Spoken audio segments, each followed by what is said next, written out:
찬송가 491장 찬양드림으로 화요일 새벽 기도회를 시작하겠습니다. 우리 1절, 2절, 5절만 찬양하겠습니다.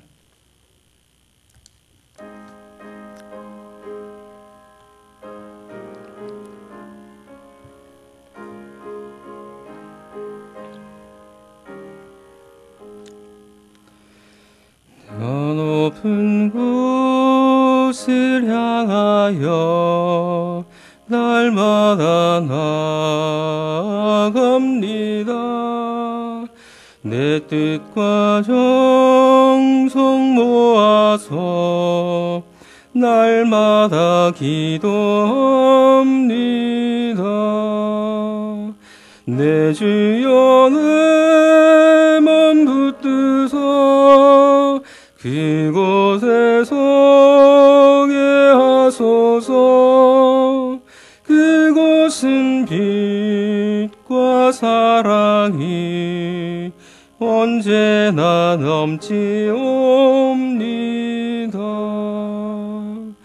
괴로움과 죄가 있는 곳 나 비록 여기 살아도 빛나고 높은 저곳을 날마다 바라봅니다.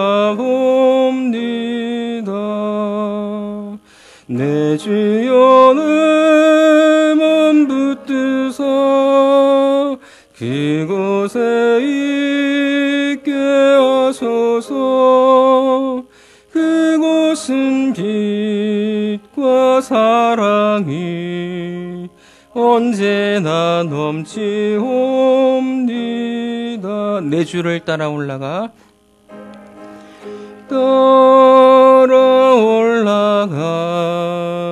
저 높은 곳에 우뚝 서 영원한 복락 누리며 즐거운 노래 부르리. 내 주여 내 맘 붙드사 그곳에 있게 하소서. 그곳은 빛과 사랑이 언제나 넘치옵니다.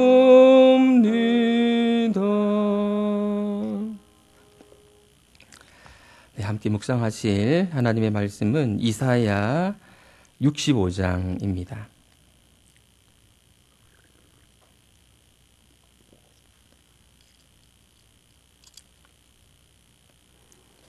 이사야 65장 1절에서 25절까지의 말씀입니다.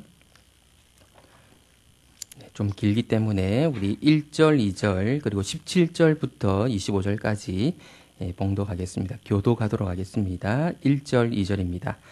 나는 나를 구하지 아니하던 자에게 물음을 받았으며 나를 찾지 아니하던 자에게 찾아냄이 되었으며 내 이름을 부르지 아니하던 나라에 내가 여기 있노라 내가 여기 있노라 하였노라.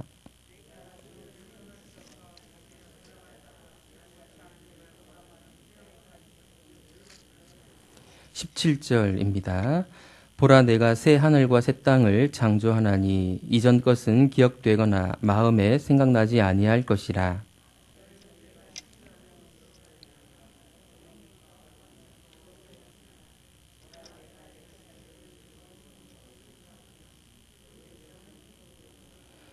내가 예루살렘을 즐거워하며 나의 백성을 기뻐하리니 우는 소리와 부르짖는 소리가 그 가운데에서 다시는 들리지 아니할 것이며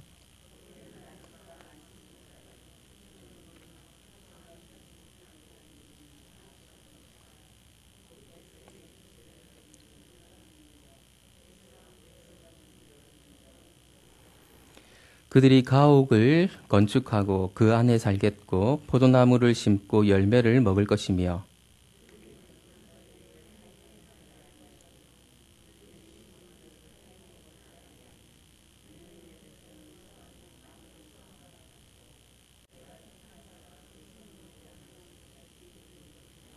그들의 수고가 헛되지 않겠고 그들이 생산한 것이 재난을 당하지 아니하리니 그들은 여호와의 복된 자의 자손이여 그들의 후손도 그들과 같을 것임이라.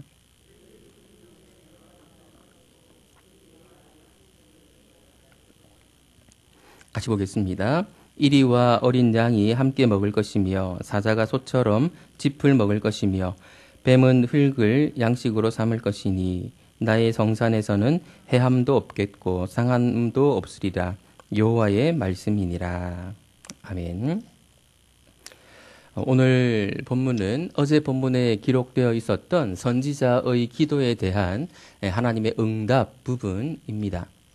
이 응답 안에는 앞으로 도래하게 될 이상적인 세계에 대한 아름다운 그림도 포함되어 있습니다. 선지자가 하나님께 드렸던 기도를 한 단어로 요약을 하면 회복이라고 말할 수 있습니다. 우리를 회복시켜 주십시오.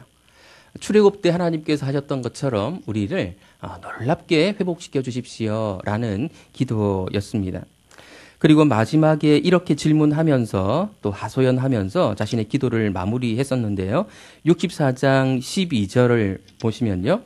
여호와여 일이 이러하거늘 주께서 아직도 가만히 계시려 하시나이까. 주께서 아직도 잠잠하시고 우리에게 심한 괴로움을 받게 하시려나이까. 왜 잠잠하십니까? 이렇게 물음으로 기도를 마무리했었습니다. 하나님은 이 기도에 대해서 응답하시는데 그 응답 부분이 크게 세 부분으로 나누어 볼 수 있습니다. 1절부터 7절, 그리고 8절에서 16절, 그리고 17절에서 25절, 비슷한 분량의 세 부분으로 나누어 볼 수 있습니다. 먼저 첫 번째 부분은 1절부터 7절 말씀인데요.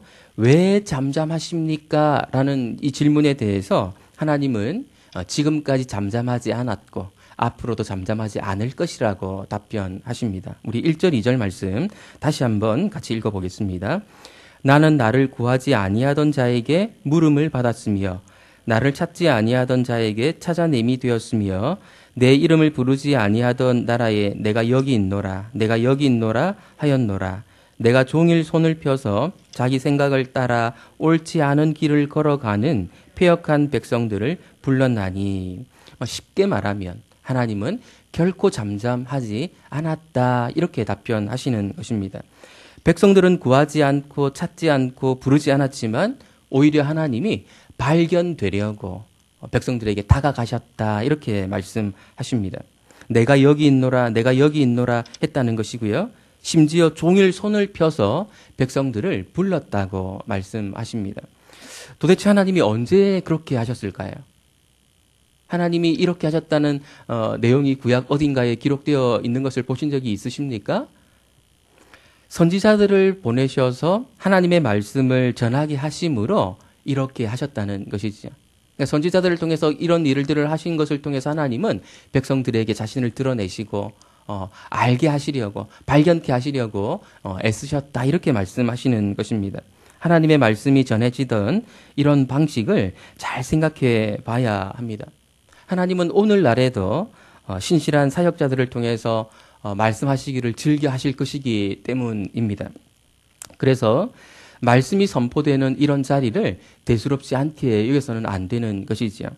전하는 자나 받는 자 모두가 경각심을 가질 필요가 있습니다. 전하는 자 그 자체가 특별해서 그런 것이 아니고 하나님은 사람을 통해서 당신의 계시를 전달하시기를 선호하시기 때문에 그런 것이죠. 구약부터 우리는 그런 방식으로 하나님은 당신의 말씀을 전해 오셨다는 사실을 잘 알고 있지 않습니까? 첫 번째 요점은 이것입니다. 하나님은 결코 잠잠하시지 않았다. 하나님은 끊임없이 말씀하셨고 백성들을 부르셨다라는 것입니다. 그렇다면 문제가 무엇입니까? 백성들이었다는 것입니다. 백성들이 문제였다는 것이죠.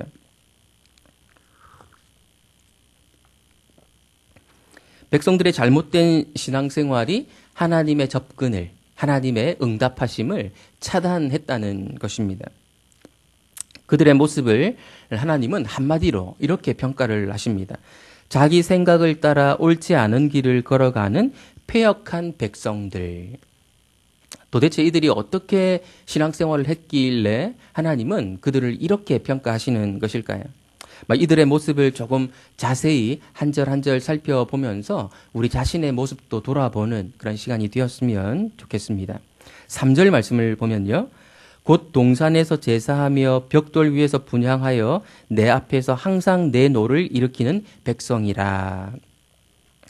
장소를 자기 마음대로 정해서 예배했다는 것입니다. 동산에서 제사하며 벽돌 위에서 분향했다고 했는데 이것은 그 성경에 즉 율법에 나와 있지 않은 완전히 새로운 장소였거든요.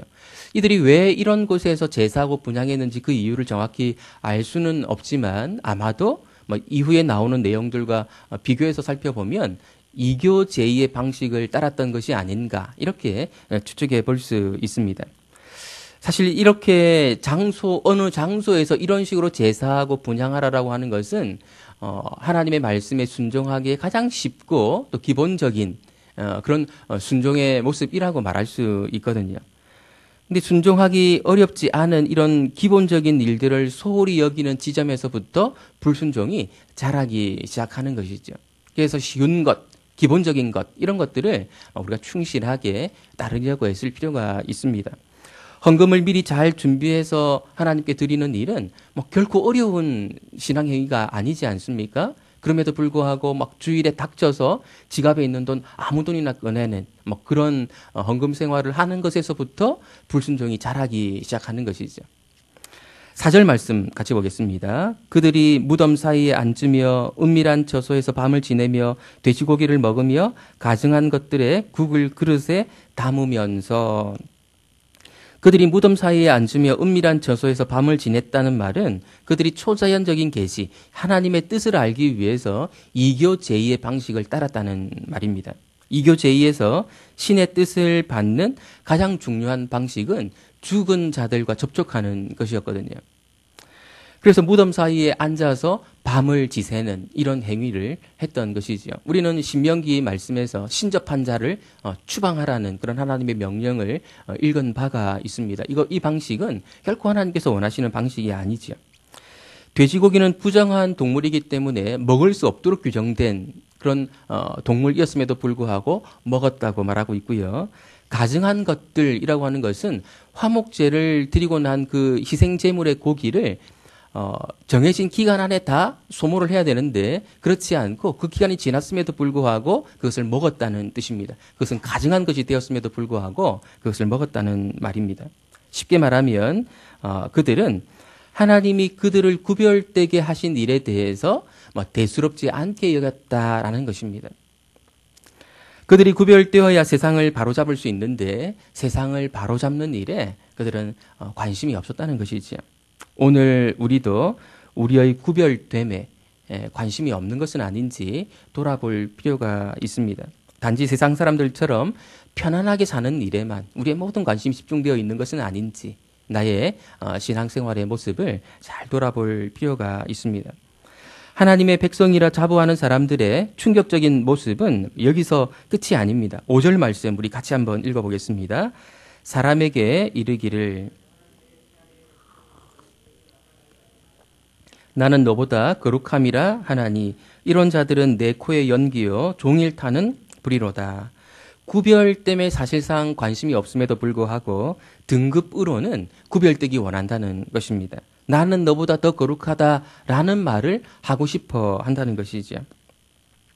세상에 대해서는 구별되려고 하지 않으면서 공동체 안에서는 차별되기를 원하는 그런 모습이 이 백성들 가운데 있었다는 말입니다.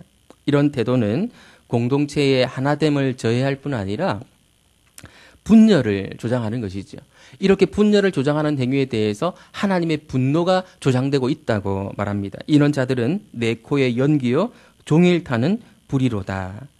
하나님이 잠잠하시지 않고 선지자들을 통해 그들을 찾고 부르셨음에도 불구하고 완전히 자기 생각대로 하나님을 믿으려 했고 그렇게 하면서도 자신을 거룩하게 여겼다는 것입니다.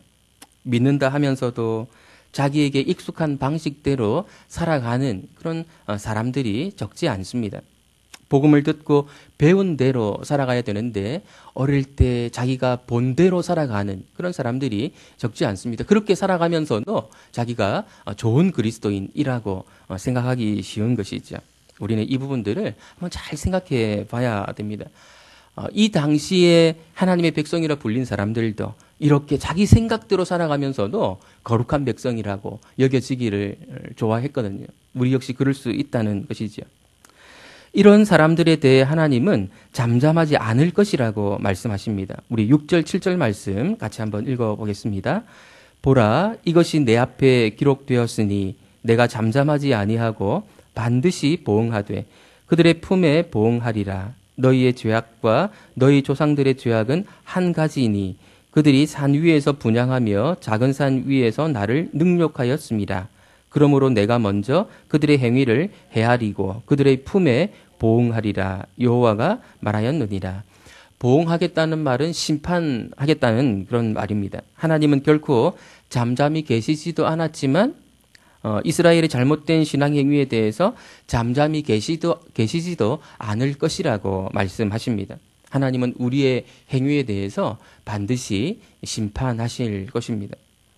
그러나 참으로 다행인 것은 하나님은 사람과 다르시다는 것입니다. 사람은 자기 분노에 못 이겨서 지나치게 처신을 하는 경우들이 많이 있지만 하나님은 그렇지 않고 보응하시는 중에도 긍휼을 잊지 않으실 것입니다. 남은 자들을 두시겠다는 것입니다.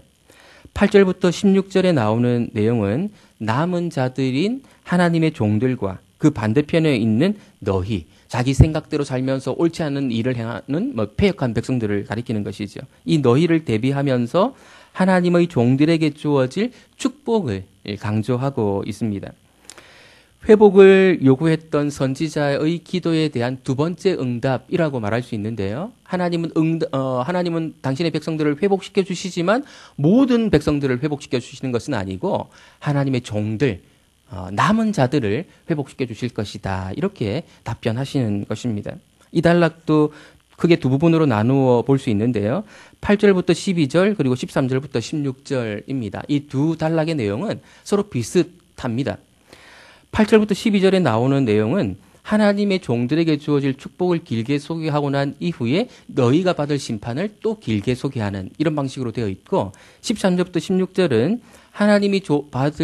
하나님의 종들이 받을 축복과 너희가 받을 심판을 짧게 이어서 설명하는 방식으로 소개하고 있다는 점에서 차이가 있지 사실상 그 내용은 동일하다고 말할 수 있습니다. 13절만 우리 같이 한번 읽어보겠습니다. 이러므로 주 여호와께서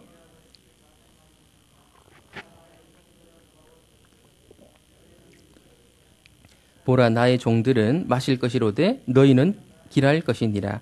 보라 나의 종들은 기뻐할 것이로되 너희는 수치를 당할 것이니라. 네, 하나님의 종들은 이런 축복을 받지만 너희, 자기 생각을 따라 옳지 않은 길로 행하는 패역한 백성인 너희는 심판을 받을 것이다. 이런 내용을 소개하고 있습니다. 이 내용들은 앞으로 일어날 일들에 대한 하나님의 약속입니다. 현실은 달랐을 수 있습니다. 하나님의 종들은 궁핍하고 가난한 삶을 살았을 가능성이 많고 여기서 너희, 자기 생각을 따라 옳지 않은 길을 걸어가던 이 패역한 백성들인 너희는 잘 되는 것처럼 보였을 가능성이 많습니다. 우리 시대도 그러니까요. 적당히 요령 부리면서 사는 사람들이 잘 사는 경우가 많지 않습니까? 세상과 적절히 타협하며 살아가는 그런 사람들이 잘 사는 경우가 많거든요. 하나님의 약속 붙들고 살아가는 사람들은 늘 고난이 다르기 때문에 이런 사람들의 숫자는 언제나 소수입니다. 그래서 예수님은 좁은 문으로 들어가라고, 좁은 길로 들어가라고 말씀하시지 않습니까? 그러나 이 사람들이 결국 잘 되게 하시겠다고 하나님이 지금 약속하고 계시는 것입니다. 좁은 문으로 들어가기를 주저하지 않는 저와 여러분들 되시기를 바랍니다. 하나님은 그 약속 붙들고 살아가는 사람들을 위해서 성경에서 가장 아름답다고 말할 수 있는 한 단락을 우리에게 선물로 주십니다. 현실은 그렇게 안 보일 수도 있지만 하나님의 약속 붙들고 살아가는 사람들의 궁극적인 미래는 이럴 것이다 라는 것을 우리에게 살짝 보여주십니다. 마치 요한계시록 22장을 보는 것 같은데요. 요지는 17절 말씀입니다. 우리 17절 말씀도 같이 한번 읽어보겠습니다. 보라, 내가 새 하늘과 새 땅을 창조하나니 이전 것은 기억되거나 마음에 생각나지 아니할 것이라. 옛 질서에 속한 것들은 다 사라지고 완전히 새로운 질서가 도래할 것이라는 것입니다. 옛 질서 속에서 잘 살려고 쌓아놓은 것들은 아무것도 아닌 것이 될 때가 올 것이라는 말입니다. 그때는 이전 것이 생각나지 않을 정도로 사람들의 인식이 완전히 달라진다는 것입니다. 어린 시절에 너무 좋아했던 장난감을 지금도 좋아하는 분들이 혹시 계십니까?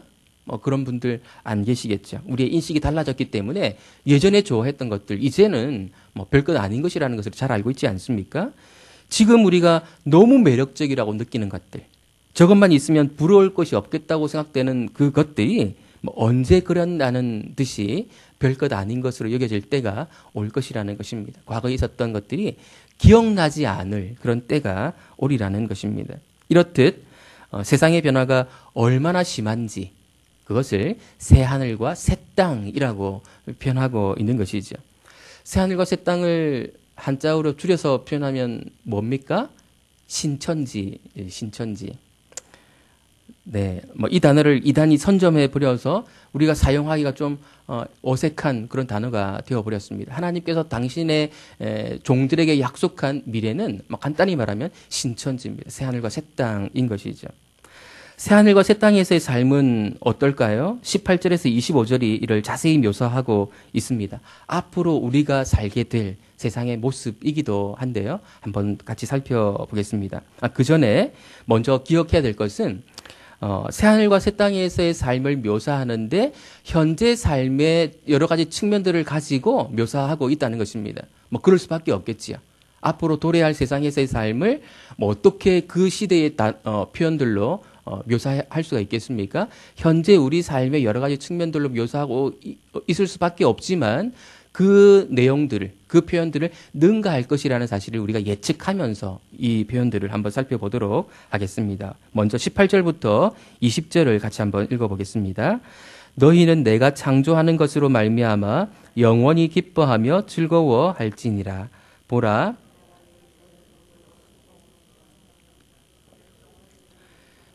내가 예루살렘을 즐거워하며 나의 백성을 기뻐하리니 우는 소리와 부르짖는 소리가 그 가운데에서 다시는 들리지 아니할 것이며 거기는 날 죽는 어린이와 수완이 차지 못한 노인이 다시는 없을 것이라. 곧 100세에 죽는 자를 젊은이라 하겠고 100세가 못되어 죽는 자는 저주받은 자이리라. 가장 먼저 소개되는 새하늘과 새 땅에서의 삶의 특징이 무엇인가 하면 슬픔이 없고 기쁨과 행복으로만 충만한 그런 생활이 될 것이라는 것입니다. 얼마나 황홀합니까? 얼마나 기쁩니까? 이 땅에서의 삶은 우리를 너무 자주 슬프게 하지 않습니까? 행복한 때도 있죠. 행복한 때도 있지만 그 순간은 너무 짧은 것 같고 불행으로 느껴지는, 너무 슬프다고 느껴지는 그런 일들이 많습니다. 원하는 학교에 들어가지 못할 때, 또 원하는 직장에 들어가지 못할 때 너무 슬퍼하죠. 지금 우리 시대에 슬퍼하고 있는 젊은이들이 얼마나 많은지 모르겠습니다. 슬픔을 넘어서 절망에 빠져 있는 그런 젊은이들이 많이 있습니다. 때가 되었는데 결혼을 하지 못해도 슬프고요. 결혼을 했는데 아이를 낳지 못해 슬퍼하는 사람들도 있고요. 또 아이를 겨우 낳았는데 그 아이가 아파서 정상적인 몸으로 자라지를 못해서 슬퍼하는 그런 사람들도 많이 있고 우리 성도들 가운데 그런 분들도 많이 있습니다. 이 슬픔은 우리가 경험하고 있는 현실입니다. 이 세상에서의 삶은 슬픔이 그칠 새가 없는 그런 삶이지요. 그리고 누가 돌아가시기라도 한다면, 가족 가운데 누가 돌아가시기라도 한다면 극한의 슬픔에 빠지기도 합니다. 그저께 또 우리가 잘 알고 있는 어떤 집사님 중에 어머니, 오랫동안 요양원에 모셨던 아흔이 넘으신 그런 어머니를 보내드린 그런 집사님이 계셨는데요. 그런 어머니, 오랫동안 요양원에 계셨고 또 아흔이 넘으셨음에도 불구하고 그 어머니를 보내드리는 마음이 얼마나 슬퍼하시는지 모르겠더라고요. 죽음이 지배하지 못하는 세상이 와야만 이 슬픔이 극복이 될 것입니다. 그래서 기뻐하게 될 것입니다. 100세에 죽는 자를 젊은이라 한다는 말은 새롭게 된 세상에서도 죽음이 있을 것이라는 것을 말하는 것이 아니고 죽음이 지배하지 못하는 세상을 묘사하고 있는 것입니다. 그 세상은 죽음이 없는 세상일 것입니다. 이런 삶이 도래할 것이라는 것이요. 두 번째 역시도 현재 삶의 측면들을 사용해서 설명하는 것인데요. 이것을 정말 다가온 미래에서는 어떻게 표현이 될지 그때 가서 정확하게 알 수 있겠죠. 21절에서 23절 말씀 같이 한번 읽어보겠습니다. 그들이 가옥을 건축하고 그 안에 살겠고 타인이 살지 아니할 것이며 그들이 심은 것을 타인이 먹지 아니하리니 이는 내 백성의 수완이 나무의 수완과 같겠고 내가 택한 자가 그 손으로 일한 것을 같이 누릴 것이며 그들의 수고가 헛되지 않겠고 그들이 생산한 것이 재난을 당하지 아니하리니 그들은 여호와의 복된 자의 자손이요 그들의 후손도 그들과 같을 것입니다. 네, 이 세상 우리 현실에 살아가는 사람들이 고통받는 가장 중요한 이유 중에 하나가 무엇입니까? 한마디로 경제 문제라고 말할 수 있지 않겠습니까? 먹고 살아가는 이 문제가 해결되지 못하는 데서 오는 불안, 불만들이 우리 사회에 가득한 것이죠. 그런데 새하늘과 새 땅에서는 그런 일이 없을 것이라는 것입니다. 소유의 문제, 경제의 문제가 해결이 되어서 그런 문제들 때문에 힘들어하고 고통받는 그런 일들이 없을 거라는 것입니다. 세 번째는 하나님의 백성들이 이 땅에 살면서 겪는 가장 본질적인 어려움이라고 할 수 있는 어떤 문제가 제거될 것이라는 것을 알려주고 있습니다. 24절, 25절 말씀도 같이 한번 읽어보겠습니다. 그들이 부르기 전에 내가 응답하겠고 그들이 말을 마치기 전에 내가 들을 것이며 이리와 어린 양이 함께 먹을 것이며 사자가 소처럼 짚을 먹을 것이며 뱀은 흙을 양식으로 삼을 것이니 나의 성산에서는 해함도 없겠고 상함도 없으리라 여호와께서 말씀하시니라. 이 땅에서 사는 현실, 하나님의 백성들이 힘들어하는 그 이유 가운데 하나는 하나님께 기도드려도 응답이 즉각적으로 이루어지지 않는, 좀 기다려야 되는, 그러면서 하나님의 뜻을 찾아야 되는 이런 부분들이 우리에게 어려움일 수 있었는데 이 세상에서는 그렇지 않고 기도하기 전에 하나님이 응답해 주시는, 그 필요를 채워주시는 이런 일이 있을 것이라고 말씀하십니다. 이런 일들이 주어질 때 완전한 평화, 완전한 샬롬을 누리는 것이거든요. 이 세상이 얼마나 평화가 완전한 세상인가 하면 사자도 그 본성을 잃어버리고 풀을 먹는 그런 시대가 될 것을 묘사하고 있습니다. 이 세상은 완전한 평화가 있는 세상일 것입니다. 이것이 앞으로 올 세상에 대한 하나님의 약속, 하나님의 종들이 누리게 될 미래, 그리고 우리 성도님들이, 저와 우리 성도님들이 누리게 될 미래이기도 합니다. 오늘 말씀을 정리하겠습니다. 하나님은 잠잠히 계시는 분이 아닙니다. 잠잠히 계시지도 않았고 앞으로 잠잠히 계시지도 않을 분이십니다. 말씀이 우리 귀에 들리지 않는 것은 자기 생각을 따라 사는 일에 우리가 너무 익숙해져 있기 때문일 것입니다. 내가 내 생각대로 사는 모습에 너무 익숙되어져 있지 않는지 우리 자신을 돌아볼 필요가 있습니다. 우리는 하나님의 말씀을 듣고 사는 여호와의 종들이 되어야 할 것입니다. 이 세상에서는 여호와의 종들이 손해보고 고난당하는 처지에 놓일 수 있지만 하나님은 결국 그들이 잘 되게 하시겠다고, 복을 주시겠다고 약속을 하십니다.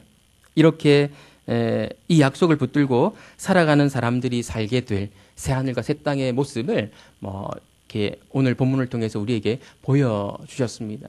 이 날을, 이 세상에 들어갈 것을 소망하면서 힘들지만 오늘 하루도 하나님의 약속 붙들고 살아가는 저와 여러분들 되시기를 예수님의 이름으로 축원드립니다. 기도하겠습니다. 하나님 아버지, 하나님의 종들은, 하나님의 말씀 붙들고 살아가는 자들은, 하나님의 약속 붙들고 살아가는 자들은 언제나 고난이 있는 현실을 경험할 수밖에 없습니다.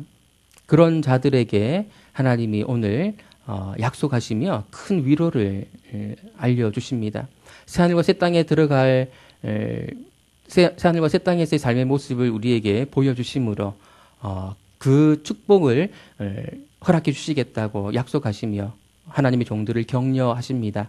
우리가 이 격려 때문에, 이 위로 때문에 살아갈 힘을 얻습니다.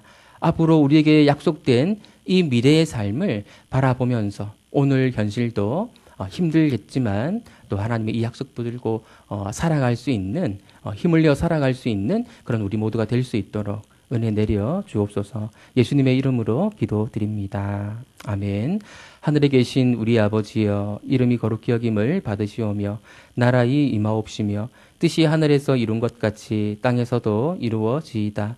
오늘날 우리에게 일용할 양식을 주옵시고 우리가 우리에게 죄 지은 자를 사하여 준 것 같이 우리 죄를 사하여 주옵시고 우리를 시험에 들게 하지 마옵시고 다만 악에서 구하옵소서. 대개 나라와 권세와 영광이 아버지께 영원히 있사옵나이다. 아멘.